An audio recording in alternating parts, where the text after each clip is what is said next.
Commander Vextar pressed his six-fingered hand against the cool metal surface of the observation deck. Through the massive viewport, the blue and green planet called Earth hung in the darkness of space like a jewel. He had been watching this world for 30 years, just like his father before him and his grandfather before that. For 300 years, the Zelkari had kept their distance from the third planet of this small solar system. The monitoring station Beacon 7 floated in the shadow of a large asteroid, hidden from the primitive sensors of the beings below. Vextars. People had mastered the art of staying invisible.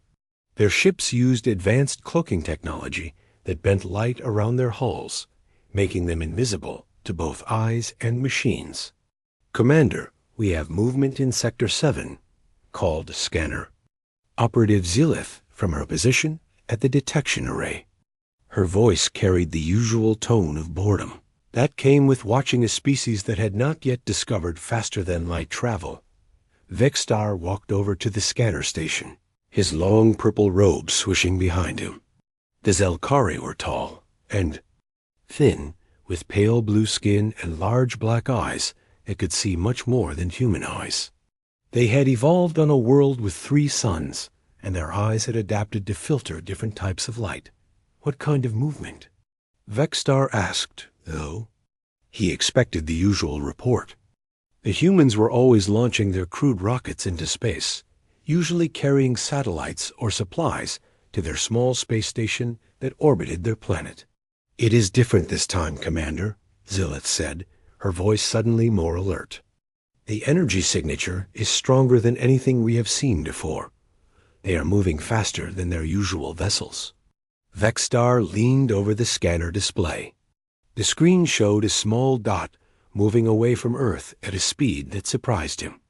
The humans had been making steady progress in their space technology, but this was a significant jump forward. "Track it," he ordered. "Send the data to the Council archives. They will want to see this." Far below, Captain Jake Morrison sat in the command chair of his ship, the Ranger. He was a man in his early 40s, with short brown hair and calm blue eyes. His uniform bore the patch of the Earth Defense Force, a new organization created to protect humanity's growing presence in space. "Captain, we're picking up some strange readings on the long-range sensors," reported Lieutenant Amy Carter from the science station. She was younger than Jake, with red hair tied back in a ponytail and bright green eyes that missed nothing. "What kind of strange?" Jake asked. He had learned to trust Amy's instincts. She had a gift for spotting things that others missed. "Energy patterns that don't match anything in our database," Amy replied, her fingers dancing across the control panel. "It's very faint, but it's there. Almost like someone is trying to hide it." Jake felt a chill run down his spine. For years, he had suspected that Earth was not alone in the universe. The idea that someone might be watching them from the shadows had kept him awake many nights. "Can you get a location?" he asked. "Working on it," Amy said. "The signal is bouncing around, but I think I can narrow it down to the asteroid belt near Jupiter." Meanwhile, on the other side of the solar system, Captain Lisa Bennett was having problems of her own. Her exploration ship, the Pathfinder, had been sent to investigate unusual mineral readings in the outer system. Lisa was an experienced space captain with short black hair and dark brown eyes that showed her determination. "Captain, we have a ship in distress," called her communications officer, Lieutenant Bob Hayes. "It's not one of ours." Lisa felt her heart rate increase. Not one of ours could only mean one thing. They had finally made contact with life from another world. "On screen," she ordered. The main viewer showed a strange vessel, unlike anything in Earth's fleet. It was sleek and silver, with curves that seemed to flow like water. Parts of it were sparking and smoking, clearly damaged. "They're sending a distress signal," Bob reported. "It's not in any language I recognize, but the pattern suggests they need help." Lisa did not hesitate. "All stop. Prepare the rescue pods. We're going to help them." Her crew looked at her with surprise. They had no protocols for this situation, no orders from Earth Command about what to do if they met aliens. But Lisa's instincts told her that helping someone in trouble was always the right choice. Inside the damaged alien ship, Sub-Commander Kethra was fighting to keep her vessel from breaking apart. She was young for her rank, with the typical pale blue skin of her people and large black eyes that now showed fear. Her ship had suffered a critical system failure while she was conducting routine surveillance of the outer human settlements. "Emergency. Power failing," reported her pilot, Scanner Tevlon. "Hull breach in Section 4. We cannot reach the homeworld." Kethra felt despair wash over her. She had broken the most important rule of her people by allowing her ship to be detected. The Zelkari had spent centuries staying hidden from the humans, and now she had ruined everything. "Commander, the human ship is approaching," Tevlon said with surprise.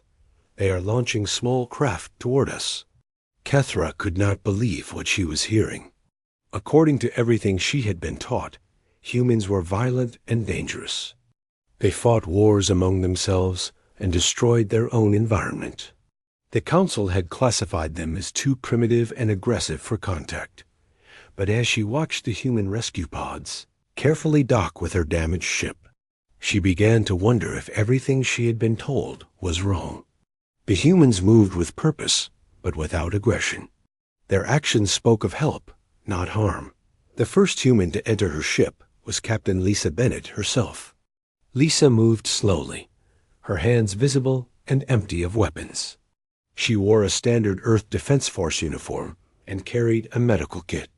"We're here to help," Lisa said, though she knew the alien probably could not understand her words. She hoped her tone would communicate her peaceful intentions.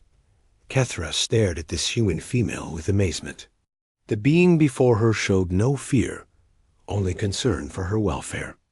This was not the savage creature described in the Zelkari reports. As Lisa's medical team worked to treat the injured Zelkari crew members, Kethra realized that her people had made a terrible mistake. These humans were not the monsters they had been painted as. They were something much more dangerous to the Zelkari way of thinking. They were good. The news of first contact spread across Earth like wildfire. President Helen Rodriguez stood in the Oval Office, looking out at the gathering crowd of reporters on the White House lawn. She had been president for 2 years, but nothing had prepared her for this moment. The world had just learned that they were not alone in the universe. "Madam President, we need to make a statement soon," said her chief of staff, walking into the room with a stack of papers. "The people are scared. Some are calling for military action." Helen shook her head. "No military action. Not yet. We need to show them that we come in peace." She turned away from the window. "Set up a press conference for this evening, and get me Admiral Phillips on the line." On the other side of the solar system, Sub-Commander Kethra sat in the medical bay of the human ship Pathfinder. Her injuries were healing well, thanks to the strange but effective human medicine. Captain Lisa Bennett visited her every day, trying to communicate through hand gestures and simple drawings. Kethra had been sending daily reports back to her people using a hidden communication device. Each report told the same story. The humans were not what the Zelkari had believed them to be. They were kind, curious, and surprisingly gentle for a species that the Council had labeled as dangerous. But her reports were causing chaos among her own people. High Council. Leader Morthic stood before the assembled Zelkari Council on their homeworld of Zelkar Prime. The Great Hall was filled with the most important leaders of their civilization. The walls were covered with ancient texts and star maps that showed their empire's reach across dozens of star systems. "The situation is unacceptable," Morthic declared, his voice echoing through the chamber. "Our policy of non-contact has been broken. We must decide what to do about these humans." Council member Trelvin, a middle-aged Zelkare with deep blue skin and wise eyes, stood to speak. Perhaps we should consider that Sub-Commander. Kethra-S reports show a different picture of humanity than our archives suggest. Maybe it is time to reconsider our position. Impossible, snapped war leader Vekran, a large Zelkari with scars from ancient battles. The humans are violent. They wage war against their own kind. They poison their own world. We cannot trust such beings. The debate continued for hours while across the galaxy. Humanity prepared for its first official contact with an alien species. Admiral Ryan Phillips stood on the bridge of the Unity, Earth's newest and most advanced spaceship. He was a veteran of many conflicts, a man with gray hair and steady hands who had earned the respect of every person under his command. His ship was carrying humanity's first diplomatic mission to meet with the aliens. Admiral, we're receiving a transmission, reported Communications Officer Tony Martinez. It's from the alien ship. Put it through, Ryan ordered. The main screen flickered and showed Sub-Commander Kethra. She had learned enough English during her time with the humans to communicate in simple terms. Admiral Phillips, she said carefully, pronouncing each word slowly. My people ... they want to meet, but they are afraid. Ryan nodded. We understand fear. We are afraid too. But we want peace between our peoples. Dr. Grace Morgan stepped forward from her position at the science station. She was the ship's xenobiologist, a woman in her 50s with kind eyes and a gentle manner.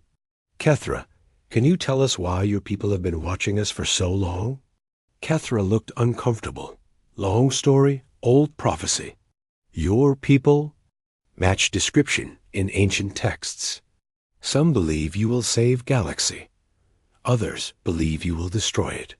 The human crew exchanged glances. This was news to them. What kind of prophecy? Asked Commander Pete Jackson, the ship's tactical officer. He was a careful man who always thought about security first. Before Kethra could answer, alarms began sounding on both ships. Scanner Operative Zelith's voice came through the communication system from the hidden monitoring station. All units. We have incoming vessels. Unknown configuration. They are not Salkari or human. Admiral Phillips immediately went into command mode. Battle stations. Kethra, do you know who these ships belong to? Kethra's face went pale with fear. The prophecy, she whispered. It speaks of dark machines that eat worlds. We thought it was just a story. Commander Vextar's voice crackled through the communication system from Beacon 7. Admiral Phillips, this is Commander Vextar of the Zelkari Monitoring Station. I am sending you tactical data. These ships match descriptions in our oldest records. We call them the Devourers. On the screens of both the Unity and the Pathfinder, massive black ships appeared. They were huge, easily 10 times the size of the largest human vessel. Their hulls seemed to absorb light, making them appear like holes in space itself. How many? Admiral Phillips asked. 12 ships in the lead group, reported Lieutenant Amy Carter from her position on the Ranger, which had joined the small human fleet. Energy readings are off the charts. These things are more advanced than anything we've ever seen. Captain Jake Morrison's voice came through the communication channel. Admiral, I'm picking up more signals behind the first group. This might just be their advanced scouts. Dr. Grace Morgan was working frantically at her science station. Admiral, I'm analyzing the data Commander Vextar sent us. According to Zelkari records, these Devourers have been moving through this part of the galaxy for thousands of years. They consume entire solar systems, breaking down planets and stars for raw materials. What do they want with us? Admiral, Phillips asked. Kethra's voice was barely above a whisper. Everything. They want everything. That is why the prophecy exists. The old texts say that when the Devourers return, Only the young species from the Third World can stop them. The Third World, Commander Pete Jackson said slowly. Earth is the third planet from our sun. The realization hit everyone at the same time. The Zelkari had not been avoiding humans out of simple fear or prejudice. They had been waiting to see if humanity was the species mentioned in their ancient prophecy. The species that could either save the galaxy from the Devourers or be destroyed. Trying, Commander Vexstar, Admiral Phillips said into his communication device. I think it's time our people stopped avoiding each other. We're going to need all the help we can get. Agreed, Admiral, came the reply. I am sending coordinates for a meeting point. But I must warn you, according to our records, the Devourers have never been stopped. Every species that has faced them has been completely destroyed. Captain Lisa Bennett's voice joined the conversation from the Pathfinder. Then it's a good thing they've never faced humans before. As the alien fleet drew closer, representatives of two species that had spent centuries avoiding each other prepared to stand together against a threat that could destroy them both. The Zelkari had thought humans were too dangerous to contact, but now they were beginning to understand that sometimes danger was exactly what the galaxy needed. Dr. Grace Morgan had not slept in 3 days. She sat surrounded by stacks of Zelkari data files in the research lab aboard the Unity. The alien text scrolled across multiple screens, slowly being translated by the ship's computers. What she was reading made her stomach turn with fear. Admiral Phillips to the bridge, she called through the communication system. Her voice was tired but urgent. Admiral Ryan Phillips arrived within minutes, followed by Commander Pete Jackson and Sub-Commander Kethra. The Zelkari officer had become their guide to understanding her people's ancient records. What have you found, Doctor? Admiral Phillips asked. Grace pointed to the main display screen. The Devourers aren't just random destroyers. They're systematic. They've been moving through this galaxy in a spiral pattern for over 50,000 years. Every 1,000 years, they return to sectors they've already cleared to harvest anything that has grown back. How many civilizations have they destroyed? Commander Pete asked. Kethra answered in her careful English. In our records, 47. Species completely gone. Many others we do not know about. They leave nothing behind. Captain Ben Torres had just arrived with his research ship, the Explorer. His crew had been analyzing the wreckage of planets the Devourers had already consumed. He joined the meeting through video link from his ship. Admiral, what we found out here is worse than we thought, Ben reported. His usually calm face showed deep concern. They don't just destroy planets. They take them apart piece by piece. The entire material becomes raw resources for building more ships. More ships? Admiral Phillips asked. That's how they've survived for so long, Dr. Grace explained. Every system they consume makes their fleet larger. By our estimates, they started with maybe 100 ships 50,000 years ago. Now they have thousands. Commander Vexstar. Image appeared on another screen. He was calling from his monitoring station. Admiral, our long-range scanners show the main Devourer fleet is 3 days behind the advance group. We count over 2,000 ships. The room fell silent.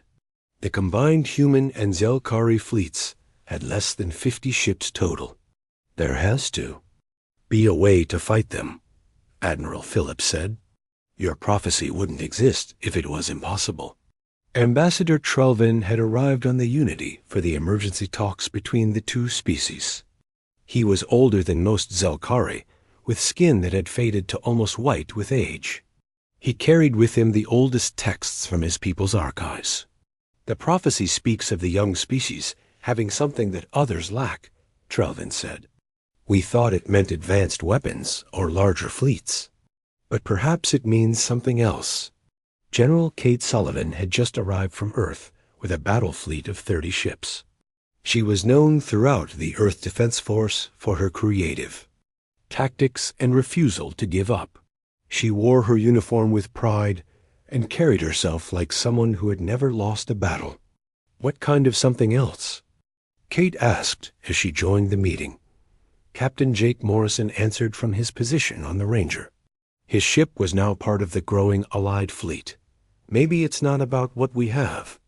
Maybe it's about what we do. Lieutenant Amy Carter, working at her science station, suddenly looked up. Admiral, I think I found something. The Devourer ships we scanned earlier. Their hulls are made from processed material from destroyed worlds. But there's a pattern to how they build them. What kind of pattern? Dr. Grace asked. They use the same design principles for every ship. No variation, no adaptation. It's like they haven't changed their approach in thousands of years. Colonel Danny Wright had been listening to the conversation while coordinating joint training exercises between human and Zelkari crews. He was a practical man who understood both strategy and tactics. That could be their weakness, Danny said. If they never change, they can't adapt to new situations. Kethra looked puzzled. Adapt? What do you mean? Humans are very good at adapting, Admiral Phillips explained. When something doesn't work, we try something different. We change our plans. We improvise. Fleet Commander Mordick, the highest-ranking Zelkari military officer, had joined the meeting from his flagship. He was an old warrior with deep scars on his blue skin and eyes that had seen many battles. The Zelkari way is to plan carefully. And follow the plan exactly, Mordick admitted. We do not improvise well. Perhaps this is why we could never defeat the Devourers. Captain Lisa Bennett's voice joined the conversation from the Pathfinder. What if we combined our approaches? Zelkari planning and human improvisation? The texts speak of unity, Ambassador Trelvin said, looking at the ancient prophecy again.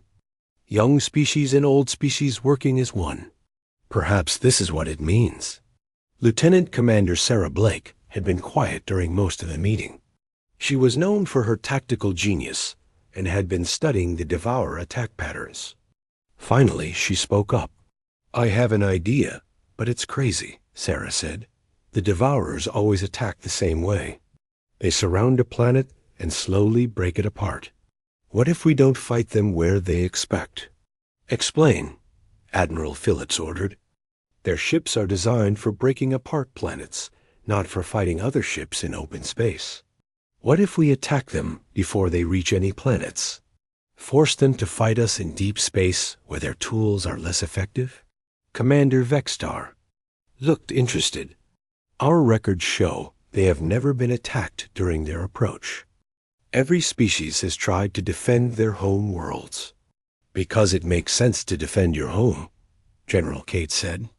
But maybe that's the mistake everyone made. Dr. Grace was working on her computer while they talked. I'm running simulations based on Sarah's idea. If we can force them to fight us in open space, their larger ships become a disadvantage. They're built for precision work, not space battles. But we still don't have enough ships, Commander Pete pointed out. Captain Ben Torres had an idea. What about the asteroid belt? We could use the asteroids as weapons, hide among them and attack from multiple directions. The Devourers would expect us to attack from one direction, Lieutenant Amy added. They've probably never faced an enemy that attacked from everywhere at once. Kethra was translating for other Zelkari officers who had joined the conversation. Their excitement was growing as they understood the human approach to warfare. This is not how we fight, Fleet Commander Mordick said. But perhaps that is why we must learn new ways. The prophecy speaks of change, Ambassador Trelvin said. Perhaps it means we must change how we think about fighting. Admiral Phillips stood up. Then it's decided. We fight them in the asteroid belt. Combined fleet, mixed crews, shared tactics. Zelkari precision and human improvisation. As the meeting ended, representatives of both species began planning the first joint military operation in galactic history. The Zelkari had spent centuries avoiding humans because they were different. Now they were counting on those differences to save them all. The asteroid belt between Mars and Jupiter had never seen so many ships. Human and Zelkari vessels floated among the floating rocks, their crews working together for the first time in history. Admiral Ryan Phillips stood on the bridge of the Unity, watching the combined fleet prepare for battle. "Final count, Admiral," reported Communications Officer Tony Martinez. 47 ships total. 28 human, 19 Zelkari. Commander Vextar had moved his command from the monitoring station to join the fleet. His ship, the Watchful Eye, was now paired with Captain Jake Morrison's Ranger. The two commanders had spent days learning to work together. Devourer fleet. Entering sensor range, Lieutenant Amy Carter announced from her position on the Ranger. 2,034 ships confirmed. The numbers were still overwhelming, but the Allied fleet had advantages the Devourers had never faced before. Human ships were small and fast, able to move quickly between asteroids. Zelkari ships had powerful weapons and strong shields. Together, they formed a fighting force unlike anything the galaxy had ever seen. Lieutenant Commander Sarah Blake was coordinating the battle plan from her position aboard the flagship Harmony, a new vessel built with both human and Zelkari technology. Her tactical genius had created a strategy that used the asteroid belt as both weapon and shield. "All units, this is command," Sarah announced over the fleet communication system. "Remember, we don't fight their way. We fight our way. Stay mobile. Stay hidden. And trust your partners." Captain Lisa Bennett commanded a mixed crew aboard the Pathfinder. Half her officers were human, half were Zelkari. Sub-Commander Kethra served as her second-in-command, a partnership that would have been impossible just weeks ago. "Human vessels are so small," Kethra observed, watching the tactical display, "but they move like fish in water." "That's the idea," Lisa replied. "We're not trying to overpower them. We're trying to outthink them." The first Devourer ships entered the asteroid belt exactly as predicted. They moved in perfect formation, their massive black hulls absorbing the light of the distant sun.